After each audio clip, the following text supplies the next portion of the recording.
I'm 27, scrolling through Instagram at 11 p.m. on a Tuesday, looking at engagement rings I can't afford.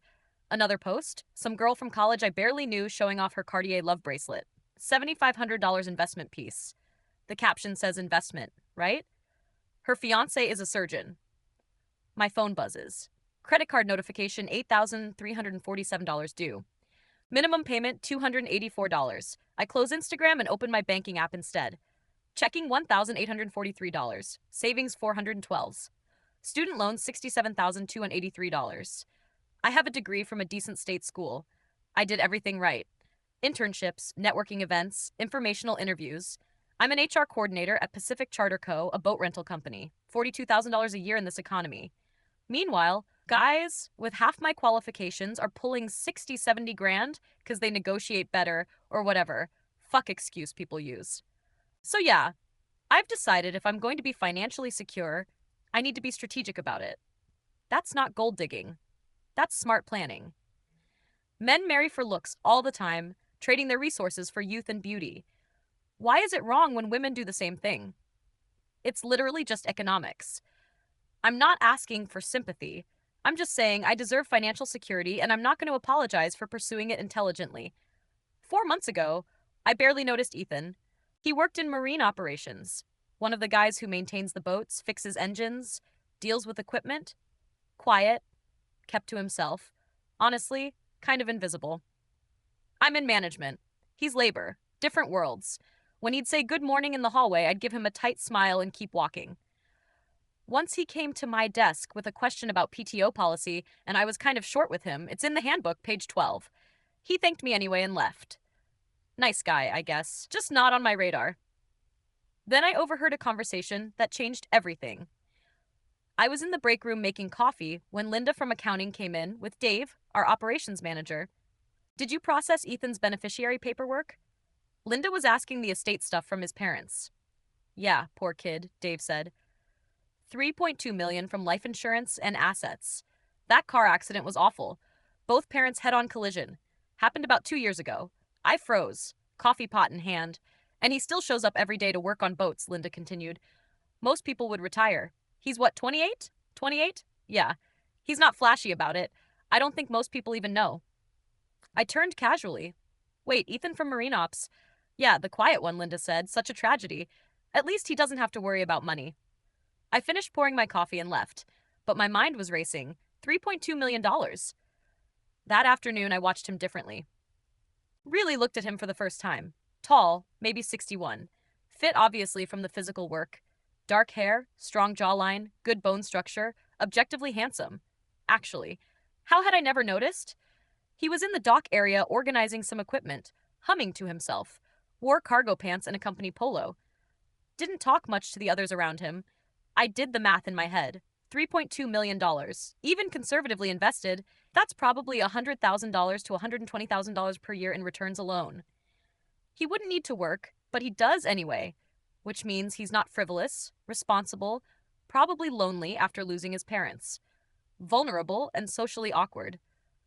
Clearly, that made him manageable, single, no ring, no pictures on his desk. My retirement plan was currently organizing dock lines. Over the next few days, I observed there were 2 women at the office who seemed friendly with him. Michelle, who worked in booking, and Rachel from senior operations. I'd seen them chat with him casually. He'd smile, make eye contact, seemed relaxed around them. Michelle was 27, naturally pretty in that effortless way some girls have. Warm personality, everyone liked her. Rachel was 29, confident, athletic, competent, people respected her.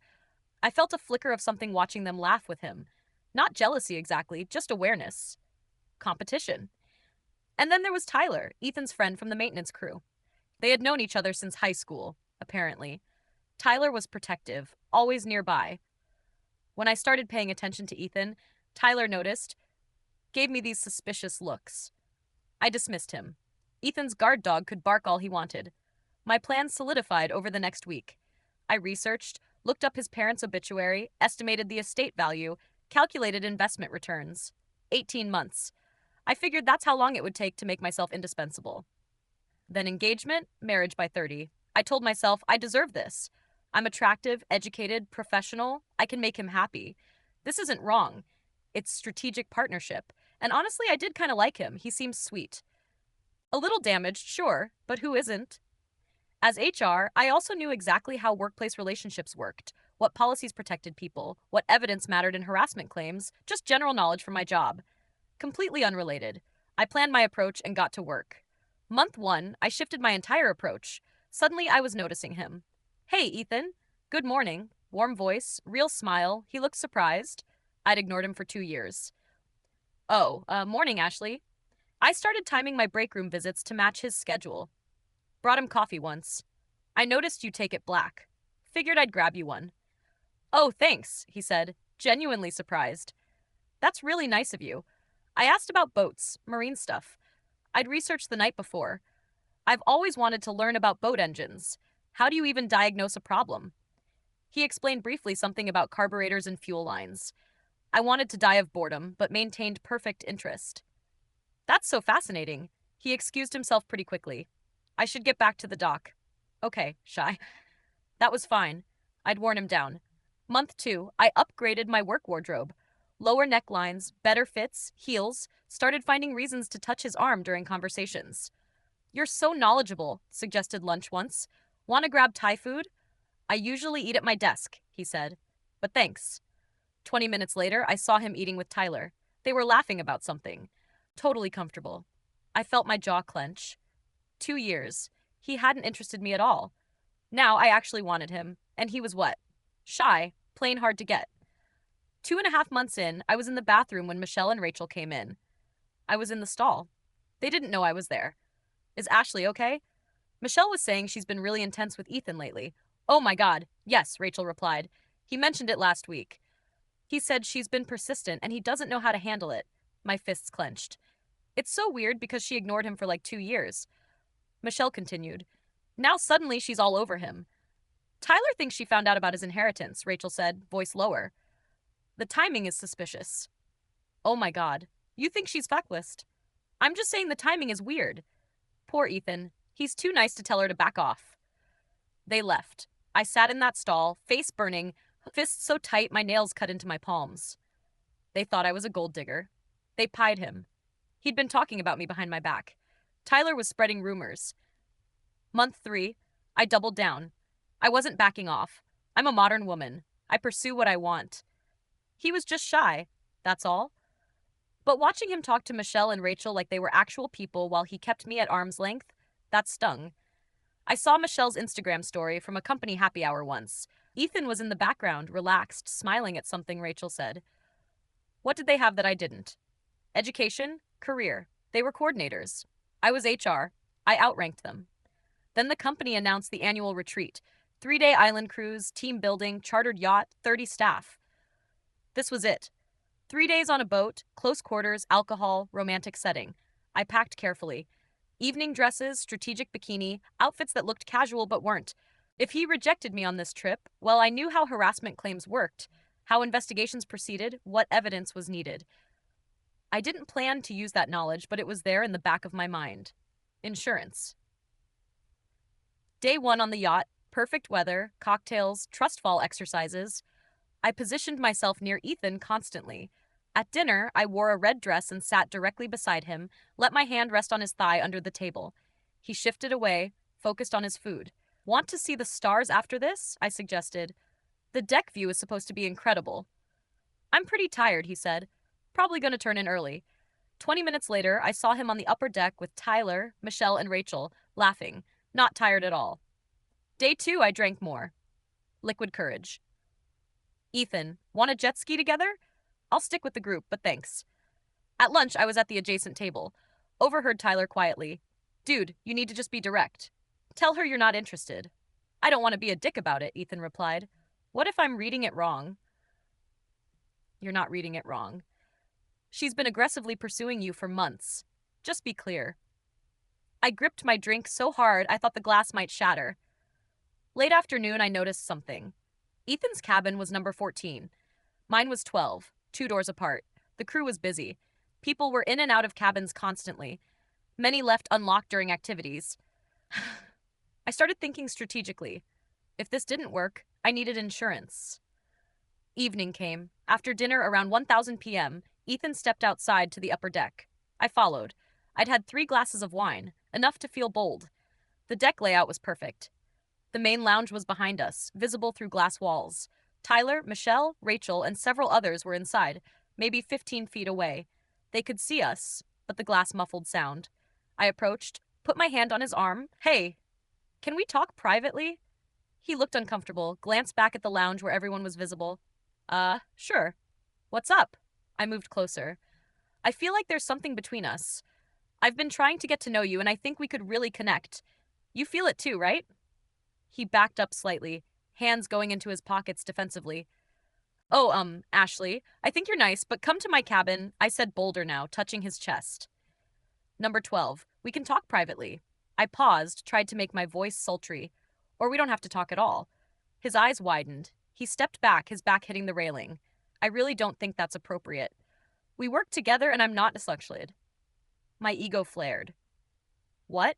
I'm not good enough for you? The quiet guy who barely talks to anyone is rejecting me? He looked frustrated, his awkwardness failing him. It's not. Look, I'm just not interested, okay? In that way. I don't want people thinking I'm only here because of my family's money or whatever. Everything stopped. He'd said it. The money. Excuse me? My voice was loud now. You think I care about your money? You think I'm some kind of gold digger? People inside were definitely looking now. No, he was stammering, backing up further. I just heard people talking about the inheritance, and I'm not looking for a relationship with anyone from work. I'm sorry. Are you serious right now? I was yelling. I've been nice to you, and you think I'm after your fucking money inside. Everyone had stopped talking. All eyes on us through the glass. Tyler stood up. Michelle grabbed Rachel's arm. Jennifer and Mark from accounting were staring. Tyler came outside. Hey, everything okay out here? Ethan looked relieved. Yeah, I was just heading in. Your friend just accused me of being a gold digger. I snapped at Tyler. Maybe you should teach him some fucking manners. Tyler's voice was calm but firm. Ashley, you're drunk. Maybe you should head to your cabin. By now, Michelle and Rachel had come outside. 2 others followed. I was standing there, flushed, voice raised, clearly drunk. Ethan was backed against the railing, visibly uncomfortable, everyone watching. Michelle spoke gently. Hey, let's get you some water.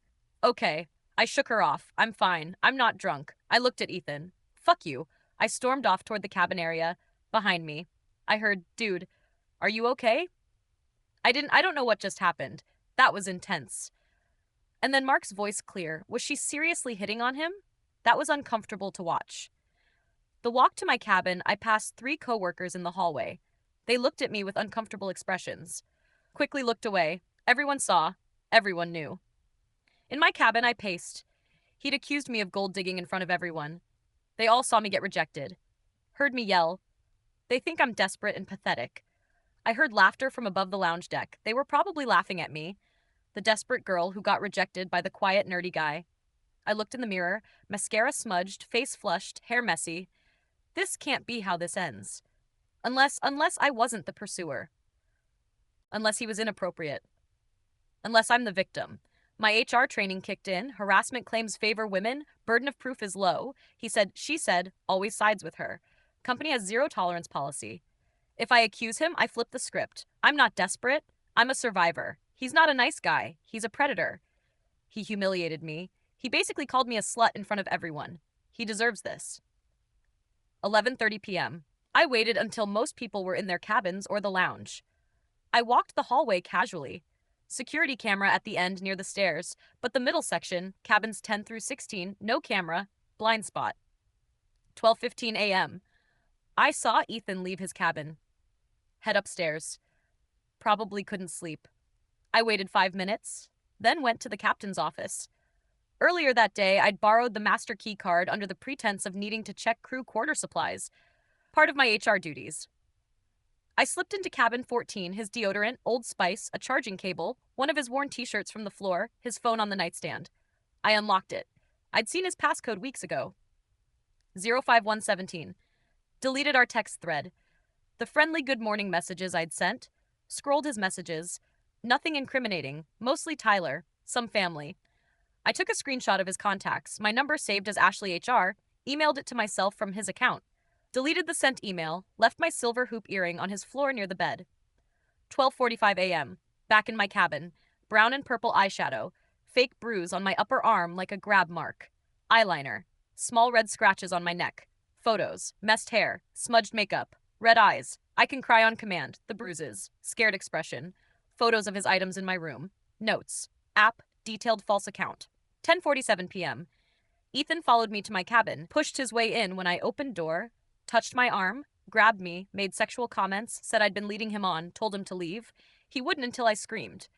I looked at my evidence. Bruises, photos, his belongings, timestamped notes. This is self-defense. He humiliated me first. Men get away with this all the time. Believe women, right? He'll be fine. He's rich. This is just evening the playing field.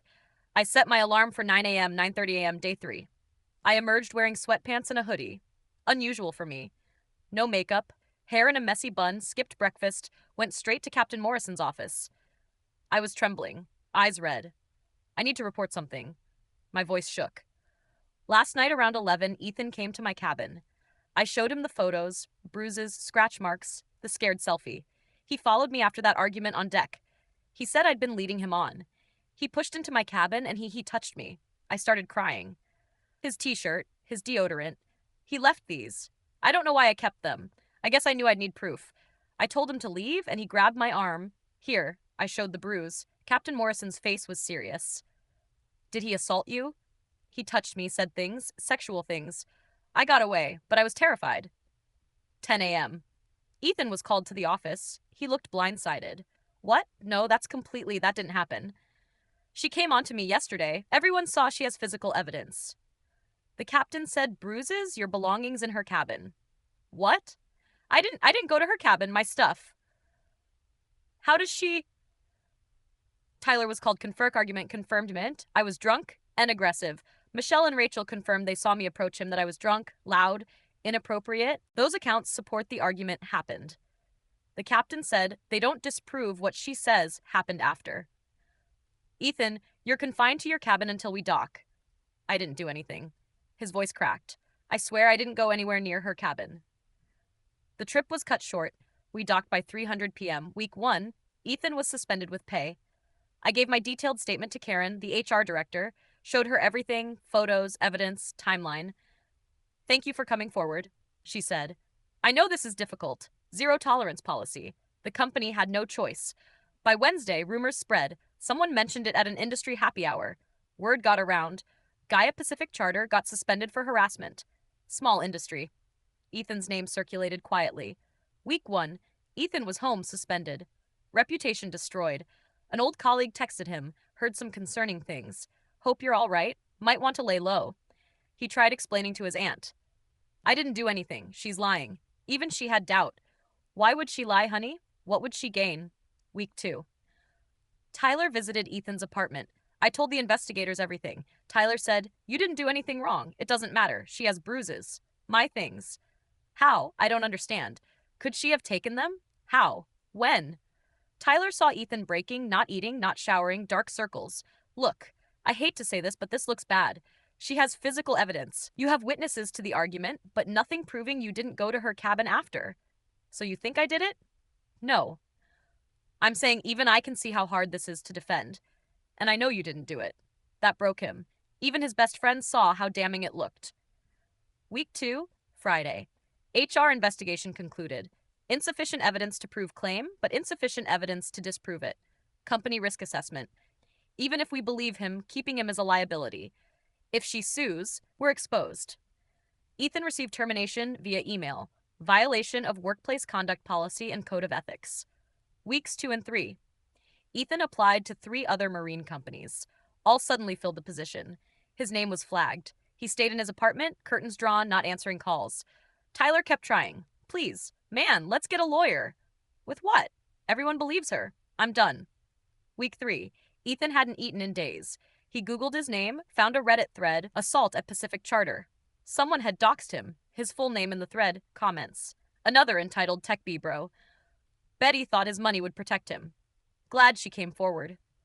He thought about his parents. They'd died 2 years ago. Now this completely isolated.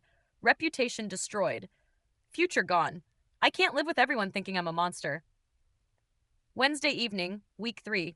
Ethan wrote a detailed letter to whom it may concern. This is my final statement regarding false accusations made against me by Ashley.